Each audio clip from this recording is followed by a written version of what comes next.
আজ বলছি আরেক ব্রহ্মময়ী কালীর কথা। এই ব্রহ্মময়ী কালীমা রয়েছেন বরানগরে। বাংলায় অজস্র ব্রহ্মময়ী কালী রয়েছেন, কিন্তু যার কথা আজকে বলবো তিনি হলেন খাস ভবতারিণীর ভগিনী। বরানগরের কুঠিঘাট এলাকায় অবস্থিত একটি প্রাচীন কালী মন্দির হল ব্রহ্মময়ী কালী মন্দির। যদিও মন্দিরটি প্রামাণিক কালীবাড়ির নামেই অধিক পরিচিত ও খ্যাতও বটে।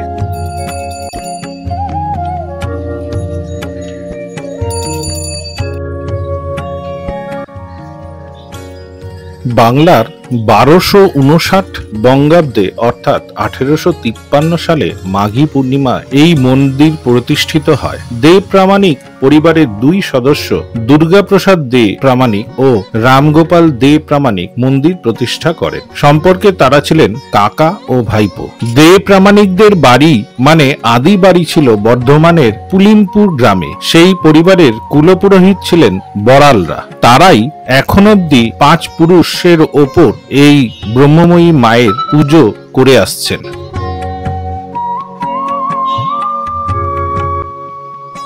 ব্রহ্মময়ী মন্দিরটি নবরত্ন মন্দির।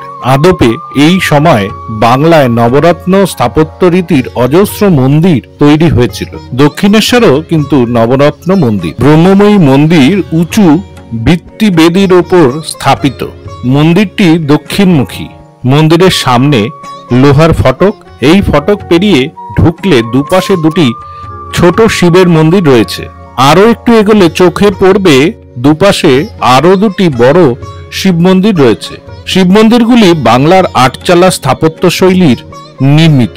প্রতিটি শিব মন্দিরে বিরাজ করছেন প্রতিষ্ঠিত শিবলিঙ্গ। মন্দিরের সামনে রয়েছে একটি তুলসী মঞ্চ।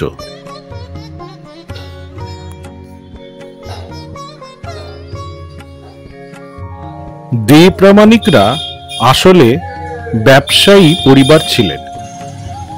একসময় তারা বার্মায় বসবাস করতেন, কিন্তু সেখানে যুদ্ধ শুরু হলে দে প্রামাণিকরা দেশে ফিরে আসেন। তারপরই দে প্রামাণিক পরিবারের এক পুরুষ জনৈক কামদেব দে কলকাতায় বসবাস শুরু করেন। তখন থেকেই দে প্রামাণিক পরিবার কলকাতায় স্থায়ীভাবে বসবাস শুরু করে দেন।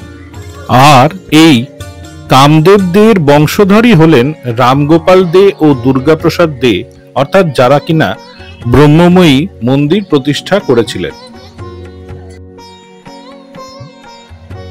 এই মন্দিরে রয়েছে দক্ষিণা কালীর মূর্তি। কৃপাময়ী কালী মন্দিরের মতো ব্রহ্মময়ী কালী মন্দিরেও যাতায়াত ছিল যুগাবতার শ্রী শ্রী রামকৃষ্ণ দেবের। কৃপাময়ী কালীর মতো ব্রহ্মময়ী কালীকেও তিনি মাসি বলে ডাকতেন। কৃপাময়ী কালী মূর্তির মতো ব্রহ্মময়ী কালী মূর্তিও কোষ্টি পাথরের। তৈরিও করেছেন একই শিল্পী পূর্ব বর্ধমান জেলার কাটোয়া মহকুমার দাইহাটের নবীন ভাস্কর। এই নবীন ভাস্করই উত্তর কলকাতার হাতিবাগানের বাসিন্দা শিবচন্দ্র গুহর 11 বৃন্দাবন বসু লেনের বাড়িতে 1850 সালে তৈরি করেছিলেন নিস্তারিণীর বিগ্রহ। ওই বছরই তৈরি করেছিলেন বরানগর কুঠিঘাটের কৃপাময়ী কালী মূর্তি। তার বছর দুয়েক বাদে কুঠিঘাটের আরেক মন্দিরের জন্য তৈরি করেছিলেন ব্রহ্মময়ী কালী মূর্তি। তারও বছর দুয়েক বাদে দক্ষিণেশ্বরের মন্দিরের জন্য তৈরি করেছিলেন ভবতারিণীর মূর্তি।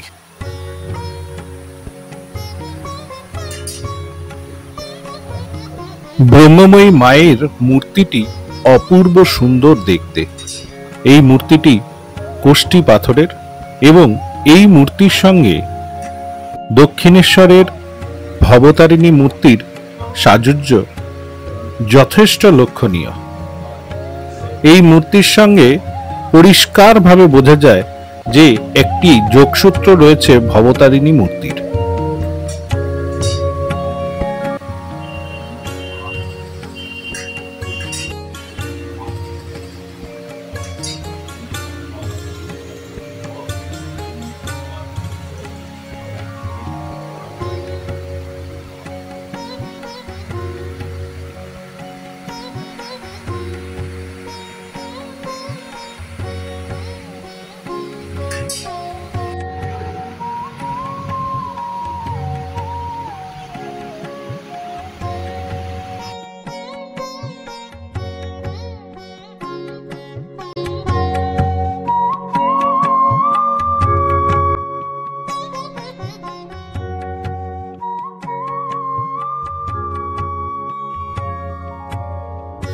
দেব প্রামাণিকদের মন্দির।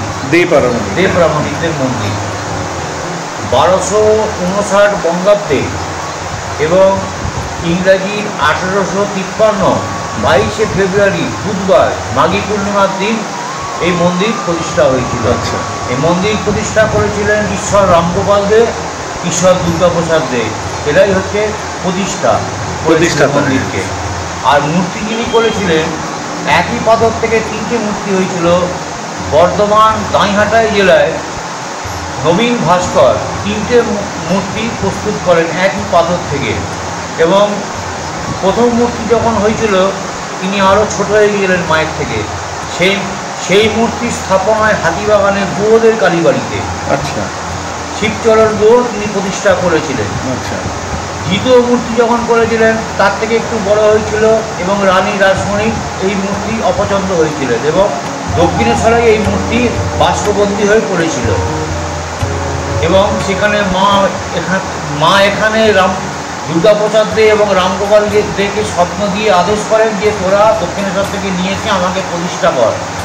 1259 বঙ্গাব্দে মাঘী পূর্ণিমার দিন মন্দির প্রতিষ্ঠা হয়েছিল। আর থার্ড মূর্তি করেছিলেন হচ্ছে রাম বিশেষ করে হচ্ছে নবীন ভাস্কর। থার্ড মূর্তি করেছিলেন ভবতারিণীর মূর্তি। উনি হচ্ছেন ছোট শালীমণি। সেই থেকে রানী রাসমণি যেহেতু একটু বড় প্রকৃতির হয়েছিল মূর্তি এবং সেই জন্যে হচ্ছে মূর্তি প্রতিষ্ঠা করেছিলেন এই রামকৃষ্ণদেব ফ্যামিলি এবং সেখান থেকে মা ভবতারিণী রূপে পুজো হয়ে আসছে। আর আমরা এখানে 5 পুরুষ ধরে সেবা করছি মায়ের। এখনও পর্যন্ত এক জেনারেশন থেকে পুজো হচ্ছে এবং আমি 5মতম পুরুষ। আমাদের আরও 4 পুরুষ আরও পুজো করে গেছি। আচ্ছা। ঠাকুরমশাই এখানে নাকি ঠাকুরমশাই আপনাদের এই মন্দির কটার সময় খোলে? সকালে আমাদের মন্দির খোলে সকাল 7টায় আর বন্ধ হয় বেলা 2টোয়। আচ্ছা। আর সন্ধেবেলায় খোলে বিকেল 5টায়, 7:30টার মধ্যে বন্ধ হয়।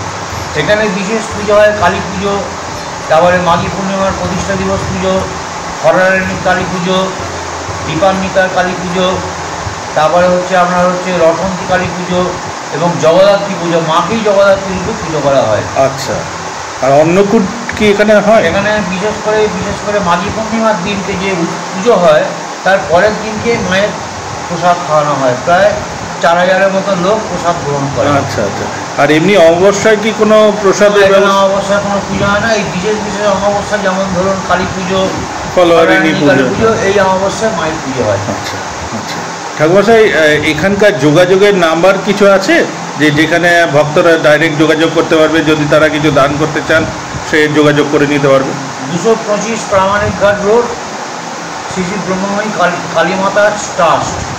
কালীমাতা ট্রাস্ট। এর ফোন নাম্বার কিছু আছে? ফোন নম্বর মায়ের বাড়ির ফোন নম্বর কোনো নাই। আচ্ছা আচ্ছা আচ্ছা।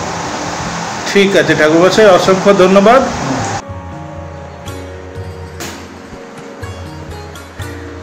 বরানগর কুঠিঘাট থেকে 10 মিনিটের দূরত্বে এবং প্রামাণিক ঘাট রোডের ওপর এই মন্দির অবস্থিত। এই মন্দিরে দর্শনের জন্য শ্রী শ্রী রামকৃষ্ণ আসতেন, এটা ভাবলেই কেমন যেন শিহরণ জাগে মনে।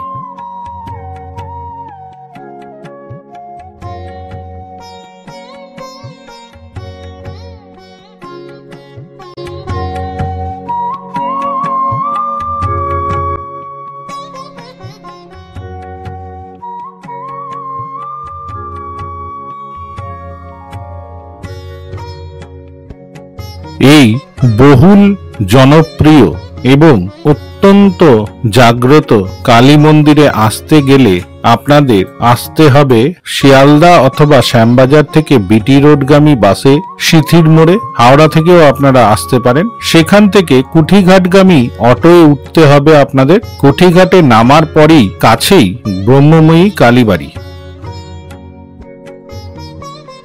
একটি শ্বেতপাথরের ফলকের ওপর লেখা রয়েছে বরানগর কালীবাড়ি তীর্থ বন্দনা ওং কালী কালী মহাকালী কালীকে পাপহারিণী ধর্ম অর্থ মোক্ষদা দেবী নারায়ণী নমস্তুতে। আজকের এই বরানগর কালীবাড়ির পর্বটি এখানেই শেষ করলাম। সঙ্গে থাকুন, আরও এরূপ অনেক কালীবাড়ি আপনাদের সামনে তুলে ধরব।